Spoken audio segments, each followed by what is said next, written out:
Assalomu alaykum hurmatli Teplitsa olam agrolimon gruppamiz aziz ishtirokchilari, sitrus ekinlari ishqibozlari. Barchalarga mana 2021-yil sentyabr oyining 9-sanasi hafta kuniga payshanba kuni Safar oyini 1-safar oyi hijriy sana 1443-yil Safar oyining 1-sanasida Andijon viloyati Shahrixon tumanida mana bugun 2021-yil kuzgi mavsumda 1-abreskasi. Sizlarga shundan ozroq bir video darslik qilib ko'rsatmoqchiman. O'zi video darsliklarimiz ham gruppada eskirib ketdi. Mana hozir 36 metrga 10 metrlik ikkita limonariya. Bu limonariyada 70 tup limon ekilgan ekan. Bu limonlarda hammasini sovuq urib ketib, yangi chiqqan. Shuni yangi chiqqandan keyin hech narsa qilinmagan, zelon abresserdan qilinmagan. Shuni hozir sizlarga kamchilik xatolarni aytib o'tamiz. Mana rassom kurt hudojnik degan narsamiz gruppada rosa aylanayotgan narsa. Mana shu mana hudojnik, minyor. Mana uchayotgan belakrilkalar, oq pashalar. Mana bu shu avgust oyini 20-avgustdan boshlab bu rivojlanadi sitrus ekinlarda.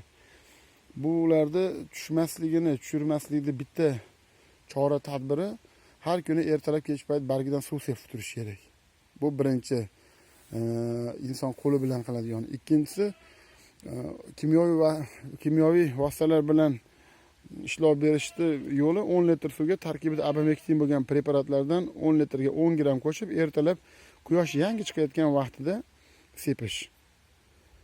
Buni har haftada bir marta kalendarni bajarib turish kerak. Avgust oyini 15-sanasidan boshlab. Keyin belakrilkalarga qarshi 10 litr suvga 10 gram metkiller. Buni kechki payt sepish kerak. Buni haftaga bir marta yoki 5 kunda bir marta. Endi biologik yo'li bor buni ishlov berishdi. Biologik yo'li 10 litr suvga 150-200 gram Prestige degan anguzal emchijini biologik insektisidi bor. Shundan 10 litrga 200 gramdan qo'shib ertalabda cho'miltirib sepish kerak. Bunga qarshi. Belakrilkaga qarshi 10 litr suvga 150-200 gram Prestige Plus degan shu anguzal firmani bioinsektisidi bor. Shu bilan ishlov berish kerak. Endi buni farqini qarang. Kimyoviy preparat bilan ishlov berilganda har 5 kun, 7 kunda gapiryapmiz. Biologik preparatlar bilan ishlaganda bo'lsa, agar havo harorati +8, +38 daraja bo'ladigan bo'lsa, hamda tuproqning namligi mana unga o'xshagan mana 75% namli bo'ladigan bo'lsa, xullas 50% dan balandroq holatdagi namli balansini yerda ushlab beradigan bo'lsak, bu ishlaveradi biologik preparatlar. Endi buni olayotgan vaqtingizda ko'zga qimmat ko'rinishi mumkin, lekin ishlov berish har 3 kun, 5 kunda apparat ilib kiravergandan ko'ra 10 kun, 15 kun, 20 kunda bir marta kirish u yaxshi bo'ladi. Yana bir narsa, men sizlarga juda ko'p ta'kidlab kelganman, limonariyalarga pomidor, bodring hamda makka jo'xori ekish umuman mumkin emas deganman. Mana sizlarga bitta yaqqol misoli, mana makka jo'xori ekib qo'yilgan. Bu makka jo'xori havo aylanishini yo'qotib qo'yadi buning ichida. Ham yerni kuchini olib tashlaydi makka jo'xori. Uchinchidan makka jo'xori ekilganda bu yerda belakrilkalar, hasharot va zarar ko'randalari koni bo'lib qoladi.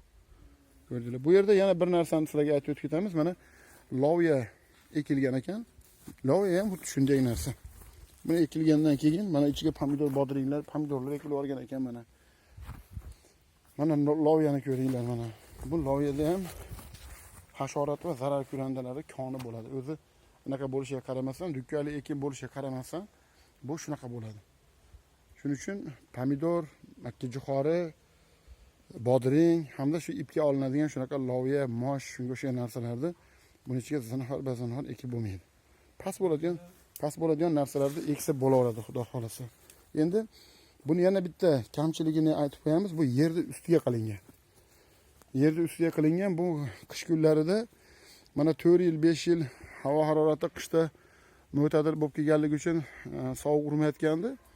Bu yil mana 2020-2021 ga o'tadigan qishda juda ko'p odamlarda yerni ustki qismiga qilingan. O'zbekiston bo'yicha 1234 gektar agar bo'ladigan bo'lsa 1234 gektar. Shuni kamida bir 900 gektarni sovurib ketdi. 90% dan ko'prog'ini xullas sovurib ketdi limonariyalarni. Shuning uchun sizlardan shu qattiq e'tibor berishingizni so'rab qolamiz. Endi hozir sizlarga bu yerni ustki qismiga qilingan limonariyani kamchiliklarini aytib o'tdik. Sovurib ketishligi mana yaqqol misol, bu sovurib ketib yangi qilingan. Bunga tushgan mana hudojnik hamda belakrilkalar haqida bir ma'lumot berdik. Makka jo'xori va boshqa narsalar ekilmasligi haqida sizlarga ma'lumot berib o'tdik. Ichida mana bodom, yana bir qanaqadir mevali daraxtlar ham bor. Shunaqa narsalarni o'sishga yo'l qo'ymaslik kerak. Shunda yaxshi bo'ladi. Endi biz abreskani boshlaymiz. Haliroq sizlarga abreska bo'yicha ham bitta video darslik qilib tayyorlaymiz degan niyatimiz bor inshaalloh. Assalomu alaykum va rahmatullohi va barakatuh.